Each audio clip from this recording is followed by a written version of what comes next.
So today I'm talking about a vision of mine called Shared Earth. And I guess a subtitle for this talk could be Terence Mckenna and Reverse Engineering Consciousness. So, hope you enjoy it. You can stand back and look at this planet and see that we have the money, the power, the medical understanding, the scientific know-how, the love, and the community to produce a kind of human paradise. But the ego. So, Terence McKenna theorized that several thousand years ago, before the beginning of human history, humans lived in a golden age, and that golden age was brought about through the ingestion of psychedelic drugs, which was in our diet, as we were essentially monkeys just eating off the ground, and the incorporation of that psychedelic experience into the dominant culture.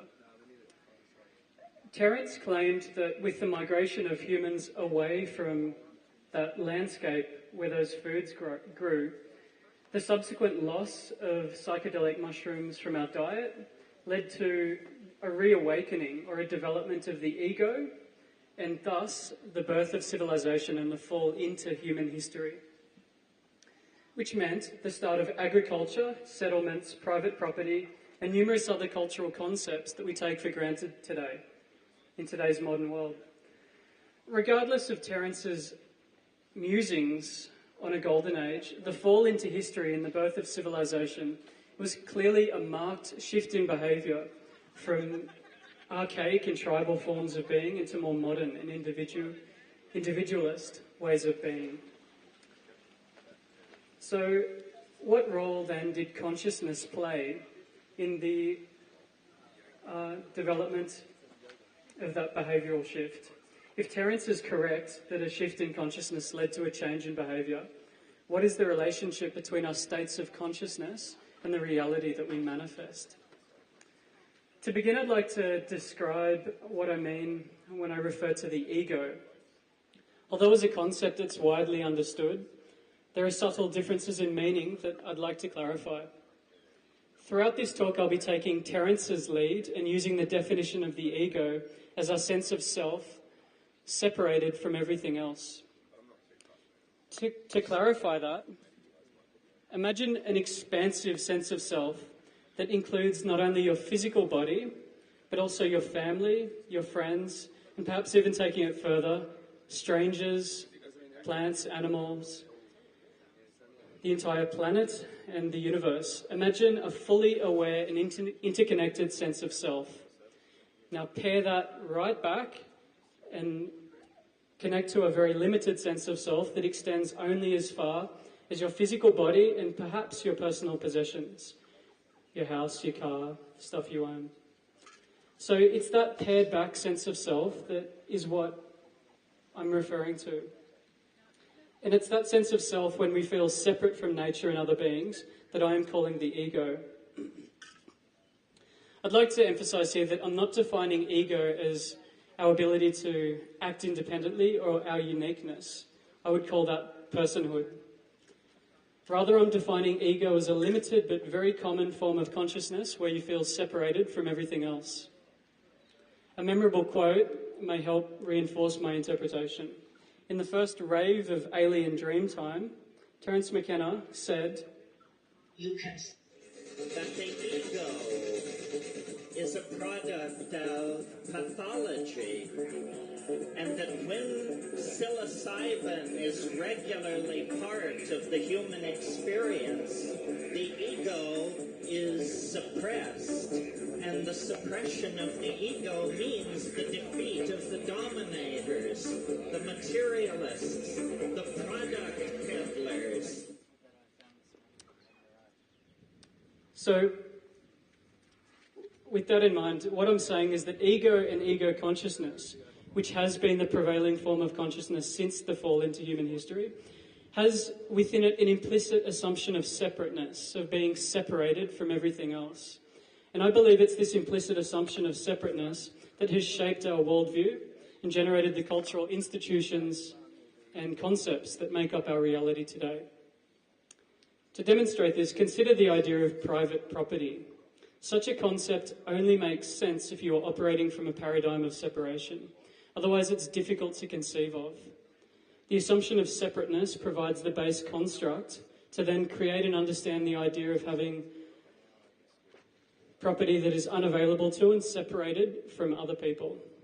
Without a strong sense of separation, private property becomes irrelevant.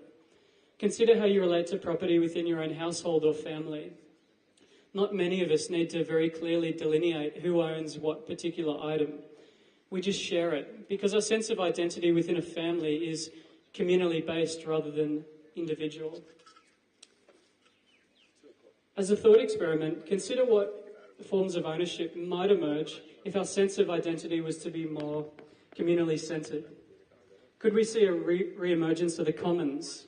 That is, land and resources that are owned by no one, yet shared by everyone. Sort of like a family, but on a much larger scale.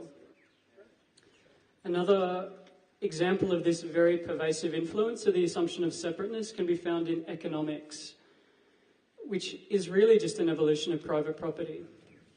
Most economic theory attempts to model and draw a conclusion about the interaction of economic agents acting and making decisions in their own best interest. Fundamental to these theories is the assumption that the world is made up of numerous individual and separate agents. I think that the very foundation of economics, and by association money, only makes sense if our sense of identity is based on separateness, as egoic consciousness is. Money is primarily a medium of exchange. It's another way to say, what will I get in return if I do something for you? Such a question only makes sense if we consider ourselves separate from others. If that assumption is removed, it's like the right hand denying its connection to the left. So, to translate that metaphor, requiring money to act is like a person, it's like us not recognizing our connection or trusting our connection to the larger system that we're part of, which is the community. So, I'm suggesting that these cultural constructs, private property and economics, that make up our reality and that we take for granted, have actually developed not because of some objective reality, but as a product of our ego consciousness and its implicit assumption of separateness. Yet, what the psychedelic experience reveals repeatedly is deep interconnection and unity. Or in the words of one of my favourite storytellers, Bill Hicks, today, a young man on acid realized that all matter is merely energy condensed to a slow vibration, that we are all one consciousness experiencing itself subjectively. There is no such thing as death. Life is only a dream, and we're the imagination of ourselves. Here's Tom with the weather. So many of us here at Enthi and Gaia have experienced that feeling in various forms. Yet the day-to-day world that we live in continues to be in stark contrast to this experience. Why is that?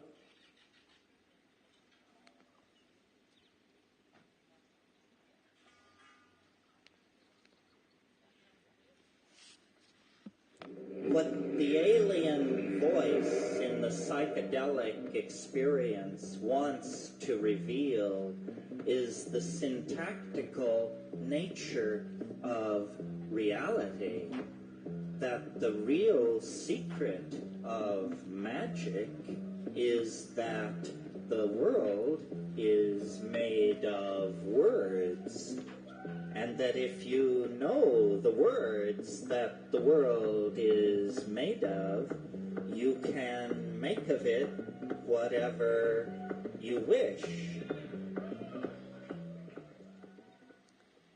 So the world that we live in is steeped in a language of separateness that makes it very difficult to perceive our reality in any other way.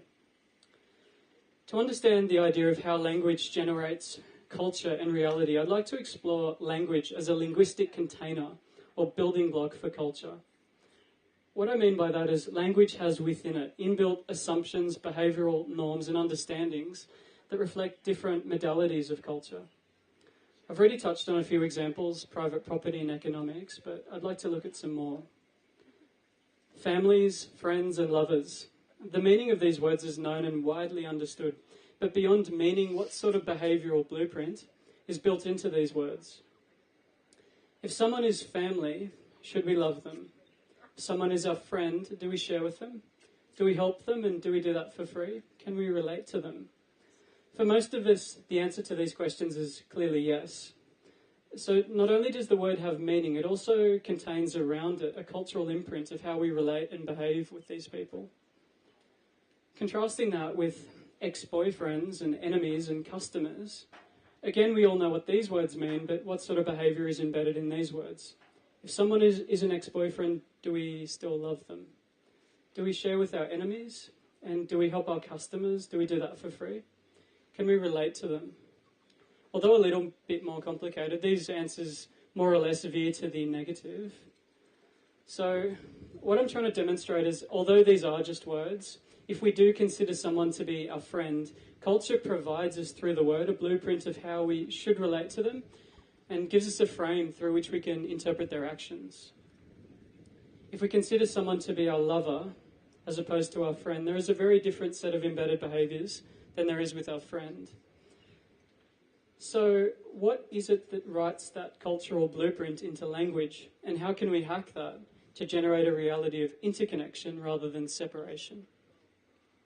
The answer in both cases is story.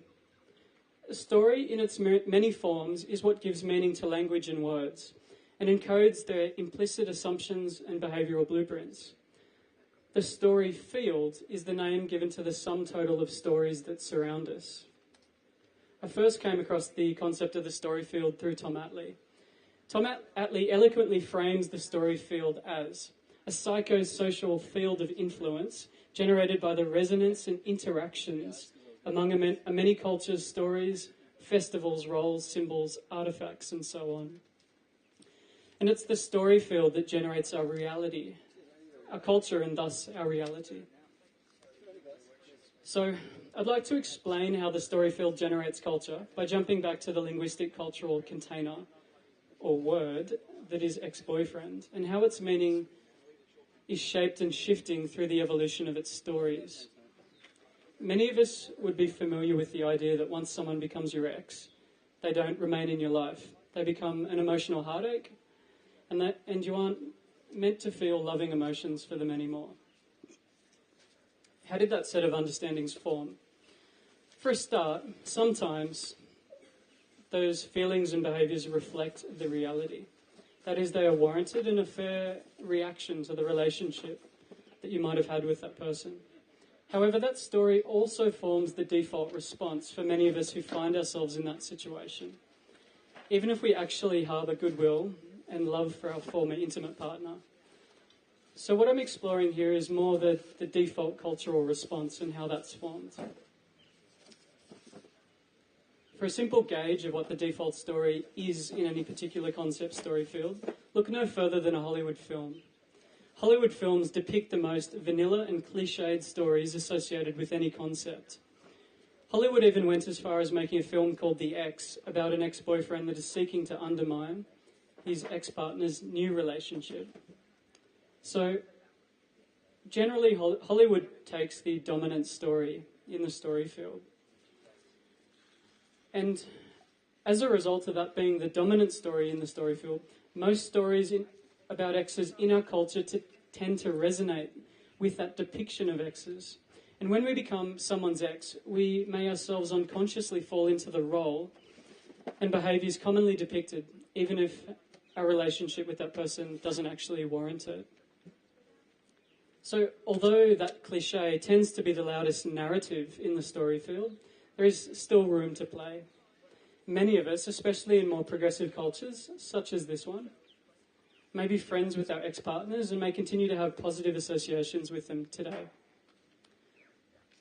The story evolves because along with the simplistic representation of the ex-boyfriend in mainstream stories, particular segments of culture that are less influenced by Hollywood have been telling stories with more depth and complexity, leading to different conversations among these social groups, and possibly the production of movies with more nuanced representations of love and relationship. If any of you have seen the film Short Bus, Think of its complex representations of love and relationship and the story field around love that film generates. A growing amount of writing and conversation about polyamory is also shifting the story field. As the stories in our culture evolve, we become aware of previously unconsidered ways of being, and thus the story field influences and interacts with culture. I believe the stories that define our reality today are present even from our early days as children. Consider how we all role-play with toys as kids. How different might our relationships be if we'd played with different versions of Ken and Barbie that always came with a transsexual third partner, allowing us to role-play Mum and Daddies or Barbie Ken and Sarah. I think it would be pretty different. So, from language to reality. So, our actual experience of reality is far richer and nuanced than what words can capture. But as humans, the way we understand our world and experience is through language. We use story to interpret and share our experiences.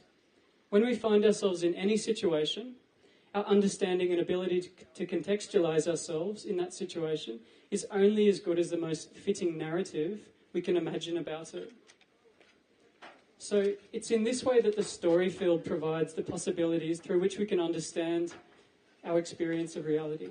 The richer and wider the story field, the more nuance and depth possible in our experience.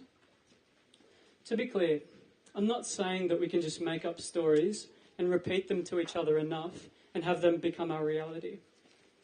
Our stories bounce off and interact with actual reality, creating our subjective felt experience of reality.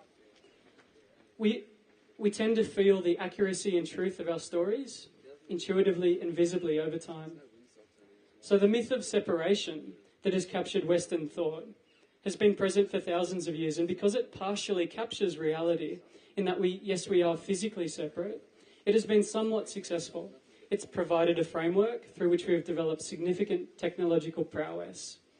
But its failure to integrate a broader sense of identity, I believe, is now being felt planet-wide, with a changing climate and mass extinction currently underway. So, a really beautiful metaphor for this, I think, as suggested by a friend of mine, Vince, possibly with inspiration from Plato, is that reality is like a dark cave, and it's the natural formations and shapes in the cave that represent authentic reality. So it's the rocks in the cave that represent reality. As humans, we're not capable of seeing the formations, the objective reality. Instead, we use language to cast light on the formations, and then we examine the shadows to build our understanding of reality. Different stories cast different shadows, but the shadows are all being cast from the same unchanging rocky foundations. Does the shadow reflect the formation, or is the shadow an out-of-proportion misrepresentation of the true shape? To extend the cave metaphor further, the areas of the cave that are still in darkness represent ways of being and realities that are, as of yet, unknown. By using language and telling stories, we can cast light into the darkness and bring forth what was previously unimaginable to make it accessible in our reality. So the more stories that we tell about something and the more people talk about it, the brighter the light gets and the easier it is for other people to see what we're talking about and to integrate that understanding of reality into their own life. Terence Mckenna, he captured this idea beautifully when he said that the challenge of using language to interpret reality is that the mystery of reality has been carefully tiled over with words, creating a linguistic shell of disempowered perception. This is what Terence Mckenna refers to when he talks about the idea that culture is not your friend. It's what happens when culture becomes extremely dense but detached from authentic experience. The original purpose is lost and the stories are carried forward as though they were more than just the means. Consider mass religion and so Catholicism and its replacement of direct Gnostic experience of source with passed on stories about other people's experiences a long time ago. What we need to do is step back from the cultural prism we inhabit and reconnect with the mystery of reality, what McKenna calls the felt presence of immediate experience. And then from that place, we need to reimagine our cultural stories to better reflect that experience. So, considering the power of language to shape reality, is it any surprise that one of today's most powerful and disruptive forces is actually made of language? Computer programming languages, to be precise. Through the internet, we've found a way to take language from just a sound, such as the one that comes out of my throat, to electrical pulses that encode meaning in a stable and persistent state, so stable, in fact, that other people can actually log on to the generated reality to interact and influence it. Social networks like Facebook, for those of you who are familiar, use language in both electronic and written form to generate a digital reality that flows on from our physical reality. Not only are we living the story of our own lives, we're also, through social networks, feeling like we're part of our friends' lives in a real and tangible way, regardless of physical contact and geographical distance. Through technology, we've been given the ability to express language and manifest and share culture in an unprecedented way. With my background in IT, I see technology and the internet as a tool that we can literally use to program the reality that we wish to manifest. To explain how that works, I'm going to talk about sharedearth.net. It's a social network that I've launched and continue to slowly develop. Sharedearth.net has two intentions. At one level, I'm working to build a web platform that makes it easy to share our resources, our physical possessions and our skills. At a deeper level, what I'm trying to do is contribute to the reimagination of our cultural story by laying foundations for a culture of gifting, sharing, collective responsibility and cooperation. What I believe is a reality of interconnection rather than separation. So the website has been built using many forms of language. Computer programming language has been used to create a scaffolding for the experience and to embed the behavioural blueprints, which I'll get into, while written language is used to frame the reality that the site envisions and to offer stories and memes that seek to shift us away from egocentric ways of being. So the behaviours that can be performed on the site represent or reflect a gift culture. There is no mechanism for payments and no place to assign value to items or skills. Instead, there are pre-designed interactions for sharing, such as borrowing someone's tent for a camping festival, giving without receiving, such as giving away a children's pram that's no longer needed, commoning items, which means to common something is to gift it to a community of people who are committed to sharing that item forever, and lending your stuff to someone for quite a long period of time, such as when you go backpacking. So instead of needing to embed the behavioural blueprints in English via story, I can program the intended behaviours into the site and thus directly provide people an experience of interacting in that manner. For example, when you request an item through the website, the other party either accepts or declines the request. If they accept it, you coordinate to collect the item, then return it when you're done. Throughout the process, there is no step involving payment or financial transacting. If anything goes wrong, either party can leave public feedback describing the issue. So if you use the site, you'll be led through an experience of gift culture. And it's in this way that the language and technology of the site generates a reality of gift culture for its users. If every transaction had payment and insurance associated with it, the experience of using the site and the reality it generated would be very different. So as a deeper example of programming behaviour, sharedearth.net has a feature called shareage. And the word is modelled on the idea of storage, but instead of letting items sit unused in a storage container or spare room, the feature allows people to lend the item to someone else for a long period of time, such as when they're backpacking overseas, or moving overseas, or even moving into a smaller house. And it works by firstly making it clear to the other party that the lend is long-term and they're expected to hold on to and look after the item. Once the item is in shareage at the temporary owner's place, the website can track the item if it needs to move to a different temporary place, in case that person also goes travelling. And then months or years later, when the original owner returns home, they can simply request the item back via a button on the website.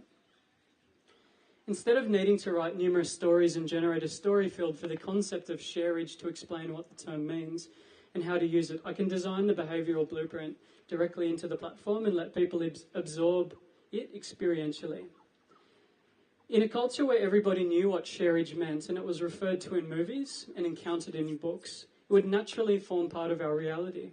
And many people would choose shareage over storage when they go travelling. So what I'm seeking to do with Shared Earth is play with the idea that we can engineer our reality by changing our stories and practicing different behaviours.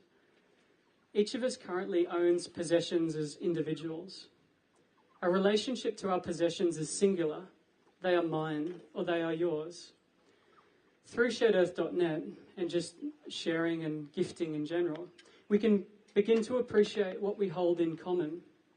And this is the basis for a wider sense of awareness as we start to identify not just what I own, but also what we collectively own. This has the effect of creating a stable reference point for the self that's larger than just the individual. It's through a culture of the commons and regular practice of communal ownership and cooperative behaviour, with its implicit assumption of connectedness, that we can reverse engineer our consciousness, slowly growing an expanded sense of self that is far more inclusive, extending beyond the ego to other beings and the entire web of life. If we develop that consciousness of connectedness, that assumption of connectedness will naturally flow over into our behaviours, stories and cultural institutions, allowing for a reality very different to the one that we live in today. What might that reality look like? Today it's hard to imagine because we lack the language and the stories to describe it. But in the interest of advancing that future, I'd like to share my vision, albeit rough and faded, of what that world might look like and how we might get there. In the year 2013, while most people continue to spend their time struggling as individuals or families to meet their basic needs, small sections of the population are beginning to act collectively. They are starting to shape infrastructure that allows them to meet their basic needs in a communal rather than individual way, as if they were a hive rather than an individual. They begin to see potential in a concept called crowdfunding. And through the pooling of their financial resources, they start buying rural property that is then held in common. On the properties that are commoned, they grow food, and the surplus is distributed in urban areas freely or at minimal cost to the rest of the populace. They practice cooperating with each other in a decentralised way, with no central hierarchy. Each person consciously choosing to give and assist in areas that interest them, or where there is a need. The community acts with the principles of gift culture. Money is used only for external interactions, such as buying property, electronics, or vehicles. Others are inspired by the actions of these small groups and starting to trust the sense of community that is growing, leave their jobs and also start freely giving their gifts within the community.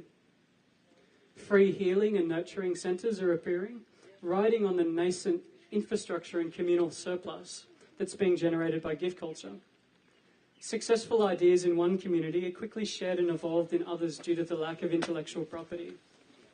The emergent culture of sharing means that if you're welcome in one community, you're welcome in all, allowing people the opportunity for travel and exploration. Growing numbers of people gravitate towards these communities, drawn in by the prospect of a fulfilling life, where your efforts in making the community you are part of stronger, where your efforts go towards making the part of the community that you're part of stronger and more capable. In these communities, we feel a strong sense of not being just an individual, which we do feel, but also something larger, an interconnected social organism, a human hive. We choose to constantly act in ways that improve our community and thus the lives of those within it, including ourselves. We recognise that helping others is like helping ourselves, so we regularly gift our time and energy in the service of others in areas that we're passionate about. So with our basic individual needs taken care of at a communal level, we're finding that we have large amounts of time to dedicate to improving communal infrastructure, building friendship, creativity, art, culture, fun, and love. It's what I believe would be a world vibrating with trust, sharing, love, and interconnection. A shared earth. So, whether you agree or disagree or are drawn towards such a story, that's just one possible story about a world where we act accordant with a sense of connectedness rather than separation. And there can be many others.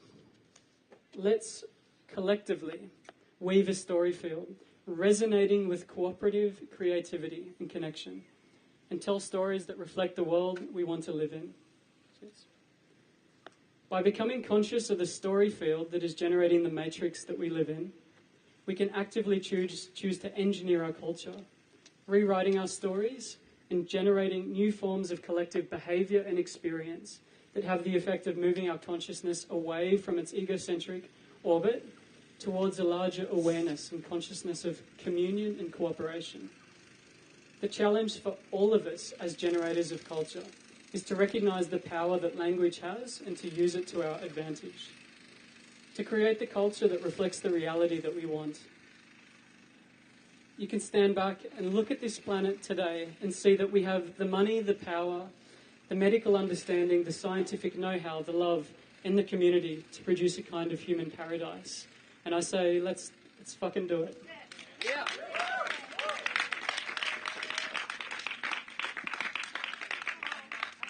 So, did you want to have some Q&A? Sure. Yeah, I'm going to bring a roving mic out into the audience.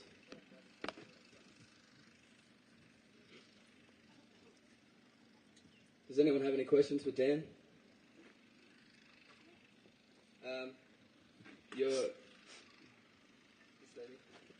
We might get lucky. Yeah. Just make sure don't point this at that. Hi, you're very inspirational. It's wonderful. Thank you. Thank you. I have like 33 acres working my butts off on my own. I want to share it, you know, people come in and create abundance and create everything. So how would you do it in your share earth? At the moment, Shared Earth is really only a pale vision of what I'd like it to be. You know, because I've been building it and also learning how to build it and how to work with suppliers and sort of shape what I'm trying to bring out. So at the moment, it's very rudimentary. And at the moment, I'd say we don't know the answer to how to do it, but we need to practice and just keep working it out and sharing the stories of what works and what doesn't work. And whereabouts is your property? In hills of Byron Bay. So maybe you can put it in your website and just see what, you know, inspirational story come out from there to how to share.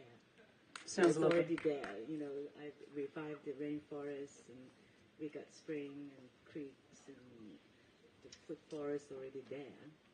But I've been working, you see my hands? It's a bit not there. So, you know, you can put on your site and just get inspiration stories and see how it works. Sounds beautiful. Yeah? Yeah. Okay, thanks. You're very inspirational. Thank you. Yeah, so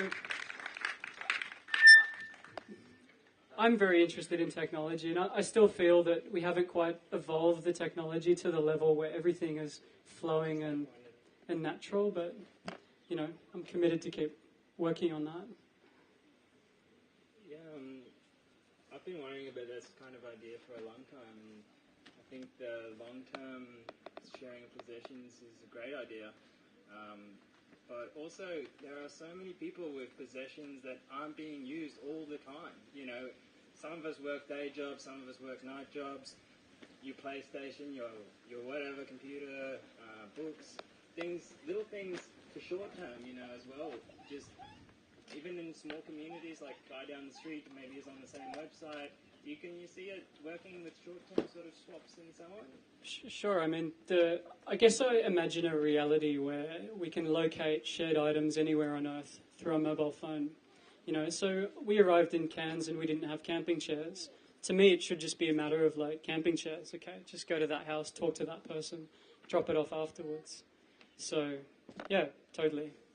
And the full vision of the site sort of, we'll see if it ever gets there, but if this doesn't, something else will, because I think the idea just we're naturally moving in that direction. But, you know, the idea is that there are villages, and a village could be as large as a suburb, or it could be the floor of your apartment block, or the street that you live on, and, you know, you just search and go to what's closest.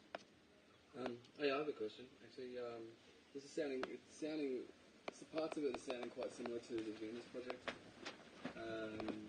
where they have a dream of, no, there's no ownership, everything, if you need something, basically you have it provided to you for as long as you need to use it, and then it gets returned to the source, so to speak, and everything's ultra future compatible. Have you drawn from that? I think it's, what's his name? Yeah, that guy. That guy. Designer. Yeah. Yeah.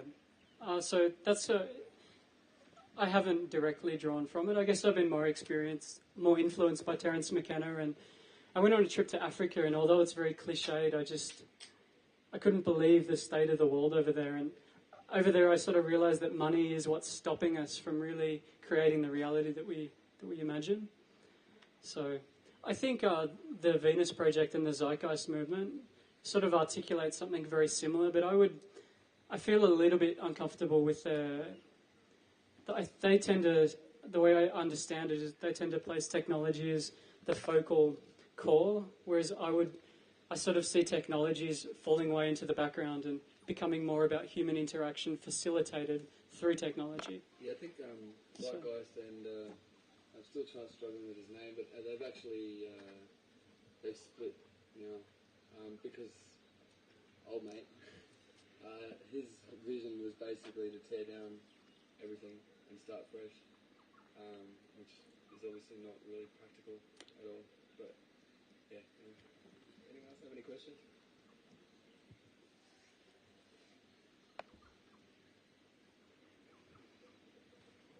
Probably coming late, so I hope it's not utterly relevant. But I'm in Melbourne, and we've got free cycle, and so when you don't want something, you just put up, free, people just can come and take it. There's fridges, couches, carpets, whatever. And if you want something, you just say want it. And it's been rotating, and so we know that we can pick up and drop off these things. And as soon as you don't want any more, you pop it up in free cycle, someone else will take it. And that's been cycling stuff around as a workable model, I think. I guess it's everywhere though, sort of mention it. Yeah, free cycle. Melbourne also has another thing called the Sharehood, which does something very similar. So when I had this idea, I just looked around. I saw free cycle, I saw the Sharehood, and I thought the reality that sort of calls forth isn't quite as, expansive. Free cycle, generally, it's sort of articulated for junk possessions that you no longer need. Whereas I think sharing stuff that we still use is probably pretty cool. Without question, yeah, it's already happening today. I agree. There are tons of these things. There's a thing called the collaborative consumption movement, which I guess my site falls under, but I don't particularly like the idea of collaborative consumption. I just prefer sharing as a term. What was the name of your website again? It's called sharedearth.net. And that's the address, sharedearth.net. We're about to hear from Adam Walker, but I think we've probably got time for one more quick question. Anybody? Well, I had a birthday party in Full Moon Party last Tuesday. I invited lots of people to bring things, and I was surprised how reluctant people were to share. Quite interesting. It's kind of like this dead zone. And about 50 people come, and just bring things you want to give away. You get that momentum happens. It's quite a lot of energy for that. Yeah, truly. Yeah. I think yeah. Just grab something you don't want, give it to someone else, just find it. And the more stories we have about that, like people might have heard that, but there are stories where we can put ourselves in the role and be, that's what I need to do. So, let's keep practicing and keep telling stories about this stuff because it's important.